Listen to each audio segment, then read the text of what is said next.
जय भीम लाल सलाम साथियों, आप सब लोग यहाँ पर आए इसके लिए आप सबका शुक्रिया सबसे पहले तो। और जैसे कि आपको पता है कि जो पैलेस्टाइन है वहाँ पे लगातार महिलाओं को मारा जा रहा है, बच्चों को मारा जा रहा है। लगातार वहाँ पे जो अत्याचार एक मानवता के खिलाफ जो साजिशें चल रही है उसको हम यहाँ से एकदम रिजेक्ट करते हैं। और ऐसी जितने भी अत्याचार वहाँ पर चल रहे हैं गाजा में उसके हम खिलाफ खड़े हैं। ये एक तरह से मानवता पर एकदम हमला है जिसको हम बर्दाश्त करने वाले नहीं है। हमने देखा कि जो भी लोग यहाँ पर अगर ग्रेटा थनबर्ग और उनके जो साथ में उनके साथी थे वो लोग जब गाजा में एक स्वास्थ्य के लिए और जो खाने जैसी जो बेसिक चीज है उसका जब प्रबंध करने के लिए गए कि हाँ हम लेके जाएंगे कि कुछ भी उनको खाने को नहीं मिल रहा है, कम से कम खाने को तो कुछ दिन मिल जाए, लेकिन उसको भी वो लोग किस तरीके से रोक लेते हैं।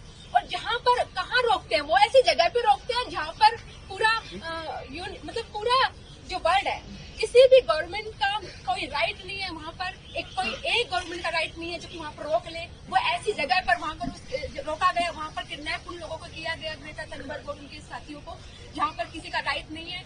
और ऐसे जो ह्यूमैनिटेरियन के खिलाफ जो चीजें हैं, इलीगल जो चीजें इन लोगों ने की है इजराइल में, हम उसके खिलाफ खड़े हैं। और यहाँ से कह देना चाहते हैं कि हम वहाँ पर किसी भी तरीके से जो चल रहा है अत्याचार उसको बर्दाश्त नहीं करेंगे। वहाँ पर आप बच्चों को मार रहे हैं, जहाँ पर उनके ऊपर आप बम फोड़ रहे हैं, बच्चों पर आप महिलाओं पर बम फोड़ रहे हैं, जहाँ पर बच्चों के हाथों में किताबें होनी चाहिए कि आपको शर्म आनी चाहिए। किताबों की जगह उनके हाथ वहाँ पर सिर्फ एक दुआ मांगने के लिए रह गए कि जान किसी तरह बच जाए। मतलब उनकी जान को खतरा है। लगातार लाखों लोग जो मर गए हैं और उनको पता भी नहीं कि कल पता नहीं जिंदा रहेंगे कि नहीं। ना खाने को कुछ है, ना कुछ भी स्वास्थ्य की कुछ भी एकदम बुरी हालत है, कुछ भी उनको मदद नहीं है। मदद करने भी जाए तो उनको भी ऐसी जगह पर इलीगल तरीके से आपको इजराइल जो है कर लेता है, डिटेन उनको किडनैप कर लेता है, बिना बताए उनको डिपोर्ट करने की साजिश रच लेता है। तो ये सब जो चीजें हम उनके खिलाफ एकदम एकजुटता से खड़े हैं और हम सब साथ में है। इसमें ये लड़ाई कोई एक की नहीं है, ये किसी एक पे हो रहा है, कल को हम पे भी हो सकता है।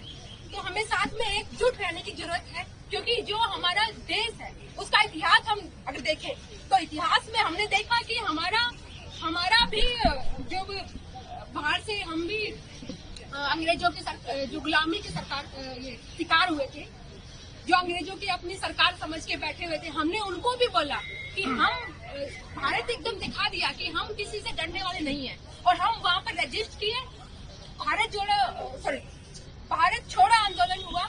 उसके बाद भारत छोड़ो आंदोलन के बाद वहाँ पे पता चल गया इन लोगों को, ये लास्ट कड़ी थी जिसमें उनको पता चल गया कि ये इनकी दाल गलने वाली अंग्रेजों की नहीं है। यहाँ से हमने उनको भगा दिया और भारत को आजादी दिलाई।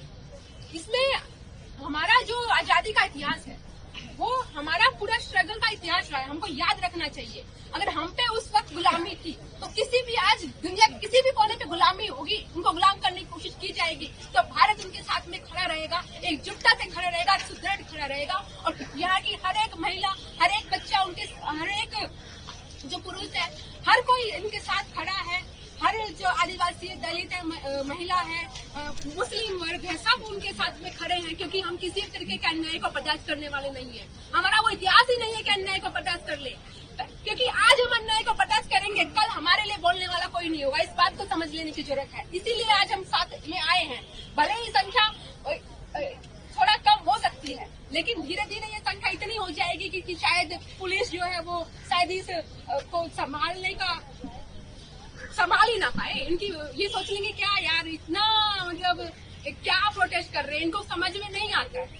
मतलब एकदम से समझ में नहीं आता है। जब जनता आती है अपने मुद्दों को रखती है तो इनको समझ में आता है कि हाँ उनके कानों में जो बहरे जो सरकार के कान है उन पे आवाज जाती है कि हाँ कुछ तो इशू है, कुछ तो मुद्दा है। हमारे जो मुस्लिम ये हिंदू मुस्लिम करती रहती है हमारी सरकार, भाजपा सरकार, वो उससे उनको थोड़ा सा फुर्सत मिलता है कि कुछ तो चल रहा है, वरना तो उनके कान में जू तक नहीं लेना है। तो हम यहाँ से कह देना चाहते हैं कि हम फिलिस्तीन की फ्रीडम के लिए खड़े हैं और जरूर हर मूवमेंट करेंगे, आगे बढ़ के करेंगे और एकदम दिखा देंगे कि हम किसी भी तरह के अन्याय को, चाहे वो दुनिया किसी भी कोने में हुआ हो या हो रहा है, तो हम उसको बर्दाश्त करने वाले नहीं है। और इसी के साथ मैं कह देना चाहती हूँ कि हमारा संगठन DSF और बाकी मैं JNU से वाइस प्रेसिडेंट मनीषा हूँ और बाकी भी जितने प्रोग्रेसिव संगठन आए हैं सभी का शुक्रिया। और हम इस आंदोलन को एकदम लेके चलेंगे और बुलंद करेंगे जब तक कि जो पैलेस्टाइन है वो आजाद न हो जाए। इसी के साथ मैं अपनी बात खत्म करना चाहूंगी। जय भीम, लाल सलाम, इंकलाब जिंदाबाद। धन्यवाद। अब मैं कॉमरेड प्रकृति को बुलाना चाहता हूँ, इंडियंस फॉर पैलेस्टीन।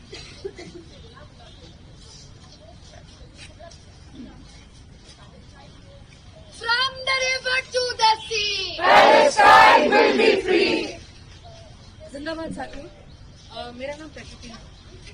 हम जिस तरीके से फिलिस्तीन के समर्थन में जो भी प्रदर्शन हो रहे हैं उसको अगर हम देखें, या चाहे सुप्रीम कोर्ट में जो केस शुरू हुआ था लेकिन उसको शुरू होने से पहले खत्म कर दिया गया था, इसमें और कई समर्थनों में हम ये एक कॉमन चीज देख रहे हैं कि सबको कहा जा रहा है कि आप जो बात कह रहे हैं वो बहुत भावनात्मक है, बहुत इमोशनल है और तर्क आधारित नहीं है, रैशनल नहीं है। तो इसीलिए मैं कुछ आपके सामने फैक्ट्स ही रखना चाहूंगी। पहली बात तो ये इमोशनल रैशनल की बाइनरी ही अपने आप में बहुत बकवास है, लेकिन जब तर्क की बात आए तो फिर तर्क के मुद्दों में ये कहना चाहूंगी कि 57,000 से ज्यादा लोग फिलिस्तीन में मारे गए हैं। बच्चे और महिलाएं और माएं जिन्होंने बिना एनेस्थीसिया के वहां पे बच्चों को जन्म दिया है, जिन पर बमबारी की गई है और जितने बच्चों के नाम पर एक नई कैटेगरी शुरू कर दी है कि वो बिना पेरेंट्स के मतलब बच्चे हैं जो ऑर्फन हो रखे हैं, इतने जो है अस्पताल में वहाँ पे दाखिल कराए जा रहे हैं और वहाँ पे अस्पतालों पे भी बम गिराए जा रहे हैं और ये कह करके कि आपको राशन और एड दिया जाएगा। उस इलाके में लोगों को घेर करके अगर मारा जा रहा है तो इसको अगर आप जनसंहार नहीं कहेंगे तो क्या कहेंगे?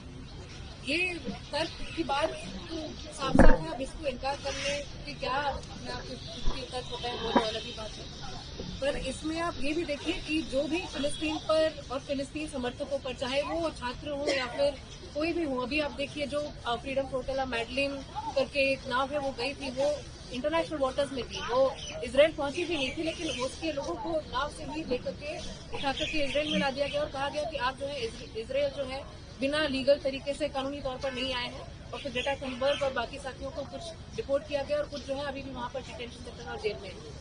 तो इससे ये सब साबित होता है कि इजराइल और बाकी उनके जितने भी समर्थक हैं जिन्होंने भी वीटो किया है यूएस का वोट, यूएस और बाकी सारे कंट्रीज जिन्होंने cease fire, permanent cease fire के मुद्दे को उठाने से और उसको हकीकत बनने से रोका है, उन सबके समर्थन और इस सबके होते हुए बावजूद फिलिस्तीन के साथ समर्थन में जो आवाजें हैं वो नहीं रुकेंगी। और हर तबके के लोग, चाहे वो छात्र हो, चाहे वो युवा हो, चाहे वो हर उम्र के लोग आकर के जो है जुड़ते रहेंगे। तो लड़ाई हमारी चलती रहेगी और फिलिस्तीन के लिए समर्थन तब तक चलता रहेगा जब तक फिलिस्तीन में और कश्मीर में और छत्तीसगढ़ में और हर जगह आजादी का नारा और आजादी नाम है। इंकलाब जिंदाबाद।